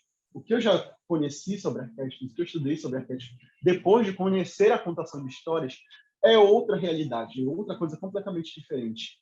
Então, assim, eu não quis misturar as duas coisas, justamente porque não iam casar. Mas a psicologia arquetípica, eu falo da conexão que o contador contemporâneo, no caso nós aqui, precisamos ter com as histórias. E eu uso os arquétipos para criar uma ponte entre o contador de histórias e a essência da palavra divina. Eu comparo os arquétipos com a palavra primordial. aquela palavra da contação de histórias que é divina para gente. Tanto que eu coloco sempre a palavra, quando eu estou falando da palavra do contador de histórias, eu coloco a palavra em maiúsculo. Para que fique claro que eu estou falando da palavra divina, da palavra primordial do contador de histórias, da palavra que conecta com o contador à história. E aí, o que acontece? A gente pode se nutrir muito, e muito, e muito, e muito dos arquétipos, gente, para a nossa contação. Dá para aprender tanta coisa. Por exemplo, eu gosto muito de contar histórias da alma, que eu chamo. Histórias que falam sobre problemas de tantinho mais reais e que sejam mais sentimentais, digamos assim. Histórias de cura. Então, foi bebendo disso que eu consegui material para o meu artigo. Eu fiquei meses realmente pensando. Sônia, que é minha orientadora, que era minha orientadora, sabe? Eu fiquei meses tentando achar um caminho para me conectar com uma coisa que é muito antiga, que é o contador tradicional. Eu tenho acesso, eu sei o que eu posso contar, eu conheço, mas tipo, eu estou muito, muito, muito anos-luz longe do que era um contador tradicional. Mas, se eu for buscar pelo lado arquetípico, eu acho que eu consigo encontrar uma ponte ali. Só que isso fica para outra conversa nossa sobre arquétipos. Que eu quero muito que aconteça, porque eu acho que eu vou colocar no Drive o meu artigo da pós. Eu vou pensar ainda se eu vou colocar ou não, porque eu queria bater esse papo com vocês. Porque é uma coisa muito pós o conhecimento da contação de histórias, pós aquilo que é alma. Para mim, a contação de histórias é alma, é raiz, é tudo. Tanto que o meu artigo ele está em formato de samaúma. Eu faço uma samaúma nele. Eu começo com a semente, aí depois com as raízes, com as sapopemas, com as raízes da samaúma, e termino com o grande caule da samaúma para conectar os arquétipos ao contador de histórias. Ele tem esse formato. Então, eu quero muito conversar com vocês sobre isso outro dia. Deixa eu só tentar achar. CJ, Pode falar, deixa eu te fazer uma pergunta. Mas, assim, vamos dizer, tu consideras que hoje em dia muito dos problemas emocionais, vamos dizer assim, não vou dizer transtorno, mas só aquele momento, né? Os medos, né? As fobias, essas coisas, ela tem muito a ver com essa perda que a gente tem, talvez, dessa tradição de contação de história, de se passar, vamos dizer assim, como eu posso falar, os conhecimentos, né? A segurança, os medos. Por que eu estou te falando isso? Hoje eu vi eu acho que foi no Netflix, tem um desenho animado que fala algumas histórias dos irmãos Grimm, contando como desenho, porém elas mais reais, dentro daquilo sem tanto enfeite, né? E, cara, só que eu fiquei assim, pô, bacana. Quando eu era criança, eu escutava a história do meu avô dessa forma, né? Sem muito enfeite. Morreu, foi comido, foi assim, foi assado. Eu morria de medo, mas eu tinha curiosidade de escutar. E hoje em dia a gente, de certa forma, acaba protegendo muito, vamos dizer assim, as crianças. Aí eu fiquei pensando, esse desenho é bacana e tal, mas será que dá para meus filhos agora assistirem? Será que eles estão preparados para isso? Às vezes a gente fica com muito esses medos, que é aquilo que eu te falei, a gente vai começando a colocar as pessoas numa redoma, né? Perdendo toda essa parte, e quando eles se veem sós, né? Infelizmente, durante esse período de pandemia, eu escutei muito sobre a história de jovens que se suicidaram, sabe? Porque não aguentou uma pressão que teve realmente, a gente teve uma pressão muito grande, de pessoas que morreram, não sabiam o que ia acontecer, adoeceram e tal. Então, essa parte da contação de história que a gente perdeu, né, que está, vamos dizer, tentando se resgatar talvez agora, ou se está se conscientizando do valor dela, ela contribuiu, a falta dela contribuiu para a gente ter vamos dizer, uma galerinha aí que, vamos dizer assim, precisou, falta esse fortalecimento, né, da contação de história, de dizer assim, o mundo é bonito, tem a parte bonita, mas tem a parte ruim. Como é que tu vai te proteger da parte ruim? Como? Como é que tu vai proteger a tua alma, o teu interior dessa parte ruim? Eu entendi. Assim, a gente para pensar que numa coisa que a Andrea falou, eu não esqueço. Eu raramente esqueço das coisas, memória de contador. A Andrea falou uma coisa seguinte: por que eu privo as crianças de certas coisas? Entendeu? Por que eu vou privar, por exemplo, de certas histórias? Se a realidade, tanto que no início na introdução do meu TCC, eu digo que o Bruno Beltrame, da psicologia da psicanálise dos contos de fadas, ele diz o seguinte, que os contos de fadas nos ensinam a... eu não lembro exatamente as palavras que ele usou, mas a lutar contra as adversidades da vida. E essas adversidades aparecem geralmente nos vilões. Então, por que eu estou privando a minha criança de conhecer aquela parte da história, de estudar, por exemplo, uma história que trata sobre morte? Por que eu não posso contar para uma criança? Gente, a morte, a única certeza que a gente tem é essa. Então, quanto mais cedo você aprende sobre isso, é melhor. Eu não tenho problema nenhum em falar das minhas coisas, dos meus problemas pessoais. Muito pelo contrário, eu tento me livrar deles falando deles. Então, assim, eu fui muito protegido. Eu sou filho único da minha mãe. Eu fui muito protegido. E aí, quando eu tive que encarar a vida adulta, eu bati de cara numa porta de ferro. E, assim, é doloroso. Agora mesmo, antes de entrar aqui, antes de estar batendo papo com vocês, que são pessoas que eu conheço, gente. Eu estou no Mocoan desde 2019. Eu conheço vocês. São pessoas que eu conheço, que eu já estou acostumado a falar. Mesmo assim, eu estava tremendo. Gente, me deu febre. Eu estava tremendo de medo. Eu estava tendo uma crise de ansiedade horrível antes de entrar aqui.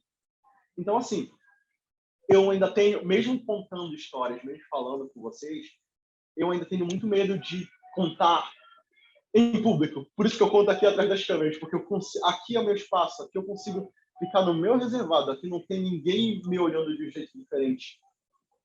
Então, assim, se você priva demais, as consequências vêm lá na frente. Claro que você não vai expor, para isso existe a classificação indicativa. Você não vai expor seus filhos a algo que não seja para a idade deles. Obviamente, porque eles podem colher isso lá na frente.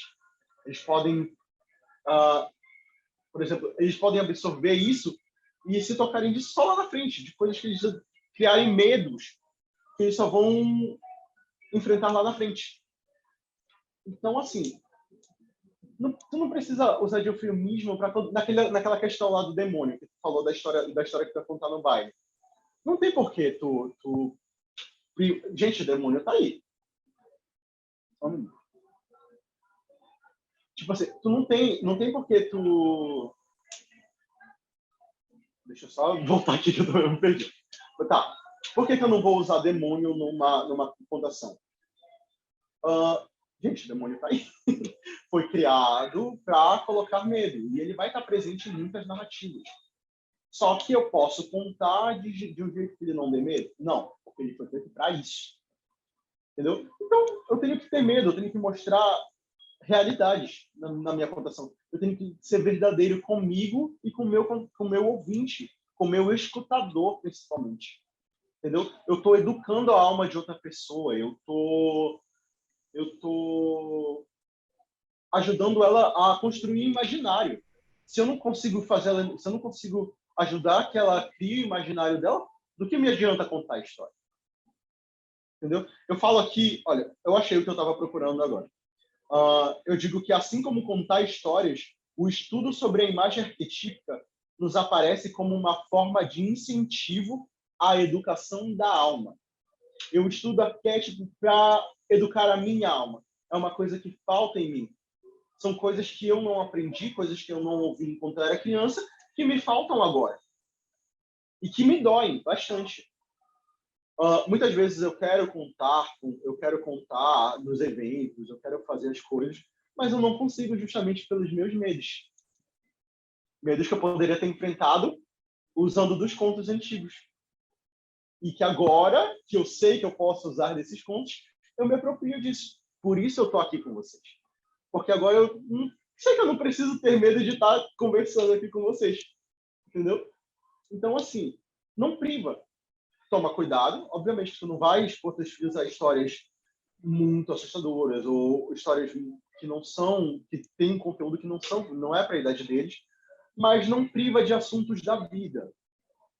Morte é morte. É a única certeza que a gente tem. E é um dos meus maiores medos, para vocês terem noção. Porque quando eu tinha, sei lá, uns 7 anos, me disseram que os meus pais iam morrer. Só que não me disseram isso em uma história, não me disseram isso de um jeito mais leve. Me disseram isso de cara dura. Seus pais vão morrer um dia. Eu, o quê? Como assim? E até hoje eu tenho pânico de pensar que a minha mãe pode morrer. Eu sou filho único dela. Tanto que, gente, eu vejo a minha mãe todo dia, eu cuido da minha mãe todo dia, para ter certeza de que ela está bem. E enquanto eu não falo com ela antes de dormir, eu não consigo dormir. Tá vendo? Eu fui exposto a um assunto delicado de forma errônea. Só que tu tem a consciência de que tu não pode expor desse jeito. Tu pode pode falar da morte de um jeito mais leve. Gente, a Árvore das Lembranças é uma das minhas histórias favoritas. É uma história que fala sobre morte de um jeito leve, de um jeito bonito, de um jeito que eu, adulto, consegui ficar mais calmo com esse assunto. Eu tô aceitando que um dia eu vou morrer e tá tudo bem, porque faz parte. É um ciclo e eu tenho que aceitar os inícios e os encerramentos dos meus ciclos. Então não priva, só não expõe, entendeu? Não expõe a conteúdos muito sensíveis e tu acha que ainda não são para a idade, que ainda não que os conteúdos não sejam para a idade deles. Eu falo também do arquétipo, gente, como conexão, eu falei para vocês, como conexão do contador de histórias com a palavra divina. Eu digo o seguinte: um dos melhores meios de buscar essa ancestralidade contida na contação de histórias é voltar no tempo, não só cronológico, mas psicológico. Introduzir-se no imaginário criado no ambiente narrativo, ou seja, eu entro na narrativa. Eu sou contador e eu sou narrativa. Eu sou os dois em mim. Eu sou um ser completo. Sabe vocês sabem a sensação, aquele estalo de quando você está contando história e você não sabe mais o que é você e o que é história. Você é essência, você viaja. Você já assumiu de você mesmo. Você só se toca que acabou a história quando ela acabou. Então, assim, quando existe no imaginário criado no ambiente narrativo e buscar por algo ancestral tão antigo, profundo e primordial quanto a própria narrativa. O que é tão profundo, antigo e primordial quanto a própria narrativa? Desde que o homem é homem, ele narra. Desde que o homem é homem, ele imagina. Desde que ele imagina, ele tem arquétipo. Então, eu como narrador, para tentar me aproximar, não chegar lá, a gente nunca vai chegar lá, ao narrador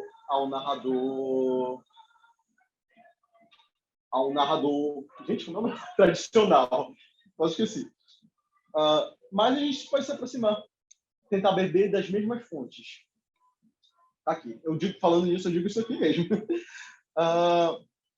Como os arquétipos e suas imagens arquetípicas para que o contador conecte as histórias se conecte às histórias e assim beba das fontes primárias que o seu ancestral bebeu quando se conectou à palavra. Aquele ancestral que narrava se conectou a uma palavra. Se conectou à palavra antiga, a palavra divina. Eu falo disso logo no início do meu artigo da pós. Eu falo sobre os griots. Sabe? E, tipo, como a visão da palavra para os griots é divina. Não é nada além disso. Gente, é uma palavra divina, uma palavra abençoada. E aí que tal o negócio? Cadê? Acho que eu... Tá, deixa eu voltar aqui para minhas considerações finais para a gente encerrar nosso assunto. Tá. Eu escolhi aquelas 4 bruxas justamente para mostrar que o arquétipo da bruxa é e continua o mesmo em todo lugar. Repare, em todo lugar. Nós vemos lá da Rússia para os Estados Unidos, para Portugal e Brasil, para Belém do Pará. Então, o arquétipo da bruxa é e continua o mesmo em todo lugar, em todo espaço e tempo cronológico. Ou não. Pode ser no tempo psicológico também? Talvez. Tá vendo? Sempre tem mais coisa de arquétipo para estudar. Nós viemos, como eu disse, nós viemos da Rússia para os Estados Unidos, depois de Portugal para o Brasil, até chegarmos aqui em pleno território amazônico. O arquétipo da bruxa é cheio de significados lindos, cheio de ensinamentos das velhas sábias, das virtudes das jovens que são heroínas enquanto bruxas. Olha aí, das jovens que são heroínas enquanto bruxas. Cara, isso mexe muito comigo. Das mães em sentido amplo. Não estou falando de mãe, da mãe geradora, só da mãe geradora. Estou falando da mãe em todos os sentidos. Da mãe avó, da mãe tia, da mãe, da mulher mãe que protege aquilo que acredita como se fosse sua cria.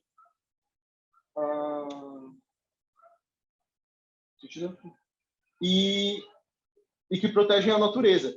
E cheio de verdade sobre o bem e o mal. Sobre o que é.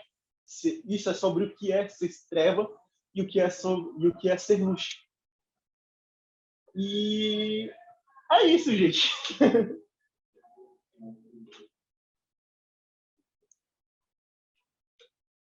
Eu ia cantar, eu juro por Deus que eu ia cantar uma música para a gente encerrar.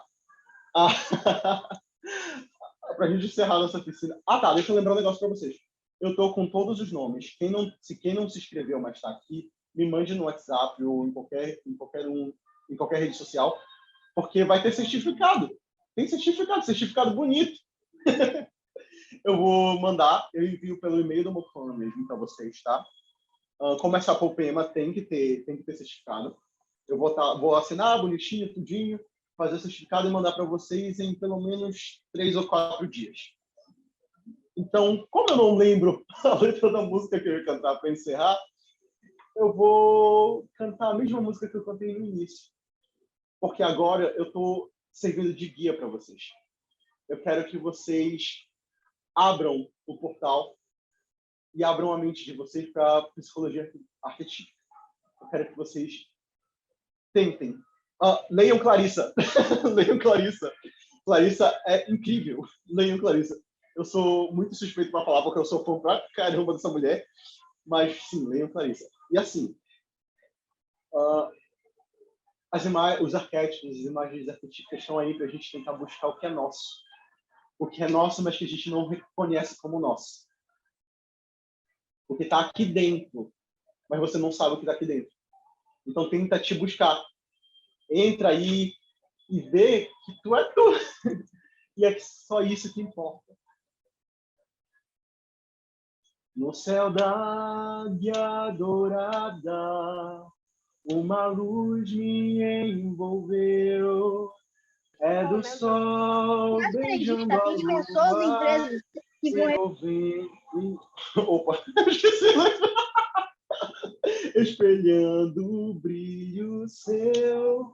É o sol beijando a lua, espelhando o brilho seu. As estrelas se alinham em conjuntura especial, criando o momento ímpar de abertura do portal. As estrelas se alinham em conjuntura especial, criando o momento ímpar de abertura do portal. Gente, muito obrigado. Muito, muito, muito obrigado. Eu espero que o amor que esteja vivo em mim esteja vivo em vocês também, que possa estar vivo em todos nós. E até a próxima oficina de arquétipos. Beijo, meus amores. Eu adoro vocês.